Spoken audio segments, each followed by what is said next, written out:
They're not going to go upstairs. They're not going to the basement. They're going nowhere but the first floor. Communal living space. Taylor's not just dominating the music chart, she's storming the NFL and could soon have a seat at the Chiefs' decision table. That's right, she's officially been greenlit to invest in Travis Kelce's team, and insiders say he's absolutely over the moon. But that's not over at the Kelce household. That the cell phones are only kept to the first floor of the house. So you can still have your friends have that phone number. They can still call you. You can still... Meanwhile, a resurfaced clip showing Taylor sharing a heart-melting moment with a fan is going viral, again solidifying her status as America's ultimate sweetheart and favorite girlfriend. And in a completely wild twist, Jason Kelce becomes the unexpected punchline when UFC legend... No second chances. Trainings. But while Taylor continues to dominate headlines with every move, her loyal fans are hard at work, shutting down that bizarre theory. Nope, not a bear. Not a bear. God damn you, Batman! Finally, rumors are swirling that Natalie Portman might be dating Austin Swift because apparently, just standing next to a Swift sibling now screams engagement. But the real shocker, Taylor Swift just got the ultimate you go girl from none other than NFL Commissioner Roger Goodell. That's right, America's pop queen isn't just owning the music scene anymore. She's on the verge of owning part of the football field too. And no, we're not talking halftime shows. Reports say Taylor's been given the unofficial green light to purchase a stake in the Kansas City Chiefs, aka Travis Kelce's team, and her favorite stadium date night. Yup, she could be one pricey signature away from trading sparkly guitars for serious boardroom clout. Now, let's not get ahead of ourselves. No contract signed, no billionaire checkbook flashed yet. But the NFL's biggest boss, basically, just said, sure, Taylor, come sit at the power table. And that's massive. Honestly, who's going to stop her? She's already rewriting the charts, redefining stadium tours, and giving boyfriend rebrands a whole new glow. Might as well add team owner to her resume while she's at it. Word is, behind the scenes, the Chiefs' inner circle isn't just giving Taylor a polite nod, they're practically rolling out a red carpet stitched from Chiefs jerseys and friendship bracelets. Ever since she and Travis went public in 2023, the Swiftie effect has been impossible to ignore. NFL games transformed into sold-out spectacles, jersey sales went through the roof, and broadcast ratings soared. This isn't just a love story, it's a billion-dollar marketing math class. And for anyone shrugging at celebs buying into sports teams, let's be clear, this is Taylor Swift. She's not your average Alistair. She's a global force. Jay-Z and Rihanna may have made it cool. But if Taylor steps onto the NFL ownership stage, she could completely reinvent the game. Insiders say conversations are definitely heating up behind closed doors. But whether she goes full boss or keeps things low-key, that's still up in the air. Speaking of rules and power plays, let's pivot to Kylie Kelce, no-nonsense, queen of the Kelce kitchen. On her latest podcast episode, she didn't just chat parenting, she went full-on mom general. Her newest mission, outwitting the tech-hungry minds of her future teenage squad. When the day comes that her 4 little Kelces asked for iPhones, they won't be getting AirPods and freedom, they'll be getting kitchen phones. Yes, phones that live in the kitchen. Not used in the kitchen. Live there. Like toasters, but with TikTok limits. It's genius and a little terrifying. And classic. Kylie keeping the chaos in check, one group chat at a time. That the cell phones are only kept to the first floor of the house. So you can still have your friends have that phone number. They can still call you. You can still... So I have decided... To not let them have anything. Yes. I actually believe that we will be doing what I'm calling the kitchen phone. In other words, there will be 1 or 2 extra cell phones besides mom and dad's cell phone that they can take with them if they have somewhere they're going where there will not be a parent, or if they will need to get a hold of us, or if they're at something sports related, whatever. They're not going to go upstairs. They're not going to the basement. They're going nowhere but the first floor. Communal living space. Basically, Kylie's building a full-blown tech perimeter around her house. If the kids need a phone for something legit like heading to school, sports practice, or maybe even a Super Bowl bash thrown by Uncle Travis and Auntie Tate, they can borrow one of the official family devices. But the second they step back inside, it's game over. Those phones stay downstairs. No phones upstairs. No phones in the basement. All texting, snapping, scrolling, and Mom, can I get this app? Convos are happening right there in the open, probably, next to the fruit bowl and a half-finished coloring book. Kylie's strategy is all about transparency. Even Kelly Ripa chimed in with support, suggesting the old-school kitchen computer might need a comeback too. Computers too should stay in like... Perfect. Add them to the list. Yeah, they're staying in the kitchen. Kylie was all in, like she'd just drafted a new amendment to the Kelce family tech constitution.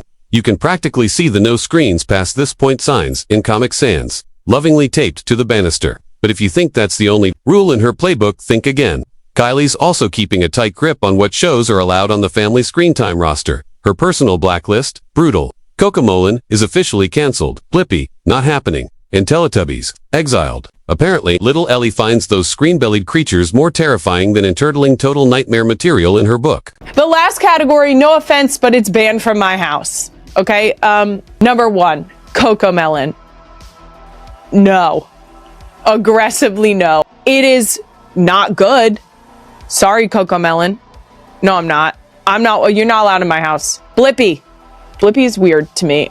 Teletubbies. This one is banned for a very specific reason. Ellie thinks it's creepy. They have TVs in their bellies. What? Meanwhile, in a real-life fairy tale moment, Taylor Swift just reminded everyone that being the queen of pop doesn't mean she can't also be the queen of thoughtful girlfriends. At last month's Stanley Cup final because, yes, she and Travis really are showing up to every major sport. Lately Taylor melted hearts in a way only she can. The moment was so sweet, it's now gone viral enough to make even your grandma hit replay. Picture it. Taylor's working the crowd like the seasoned people's princess. She is smiling, waving, probably handing out invisible friendship bracelets. With every look, then someone in the crowd quietly points out a shy little kid who happens to be a massive Travis Kelce fan. But here's the thing, Travis isn't there. He's likely off scoring a touchdown at the snack bar or being mobbed by fans. So what does Taylor do? Just give a polite smile and say, maybe next time. Not a chance. This woman grabs her phone and makes a call like she's ordering takeout. But instead of food, she's summoning a 6'5" football legend for a real-life cameo. Seconds later, boom, Travis shows up like a hero entering stage left. He walks straight over, kneels down to eye level with the kid, and shares a genuinely sweet moment that felt like a scene straight out of a feel-good sports movie. Only with more glitter and maybe a whiff of nachos in the air. It wasn't just cute, it was group chat-worthy, terraplittle, hit Savant TikTok levels of wholesome, and just when you think it couldn't get more chaotic. Jason Kelce is off getting literally punched in the face by UFC legend Chuck Liddell over a can of beer. And nope, that's not a metaphor. That's just life with the Kelce crew. Just another Tuesday in the Kelce cinematic universe. When Jason's not blocking NFL giants or being Philly's unofficial mayor, he's out here karate kicking his way through Garage Beer's unhinged sequel, Brew White 2. Think Cobra. Kai meets frat party energy with a splash of beer foam chaos. Jason's back in full-on sensei mode, decked out in a GY throwing punches like it's 1995, and of course, dragging Travis into the madness. This time, the Kelce brothers are battling it out in a sacred underground beer tournament, squaring off against none other than UFC legend Chuck the Iceman. Liddell now promoted to final boss of this lager-fueled fever dream. And no, Jason didn't get off easy. Chuck reportedly laid a smackdown hard enough to shake the bubbles out of Jason's brew. Filmed in a secret Miami dojo, Jason trains under the mystical guidance of a robed master and Eagles buddy Bo Allen, because why not? The stakes, honor, foam, and mostly more garage beer. And for that nostalgic kick, they're dropping it all on actual VHS tapes. Yes, like those chunky bricks we used to rewind with pencils. The hype's real. Philly's going all in with a massive launch party, exclusive merch, and questions flying. Can Jason survive the final showdown, or will Chuck fold him like a lawn chair and walk off with the golden garage? One thing's for sure, this isn't just a beer ad. It's a sudsy, slow-motion, beer-fisted blockbuster. And we're all watching, while Jason Kelce's out here dodging roundhouse kicks in Brew White 2. The internet has decided that Taylor Swift secretly dressed up as a bear and tackled Travis Kelce in Happy Gilmore 2. Yep, a bear. And apparently, that bear was Taylor. Welcome to 2025, where the internet throws logic out the window and conspiracy theories come free with your morning coffee. Here's what really happened.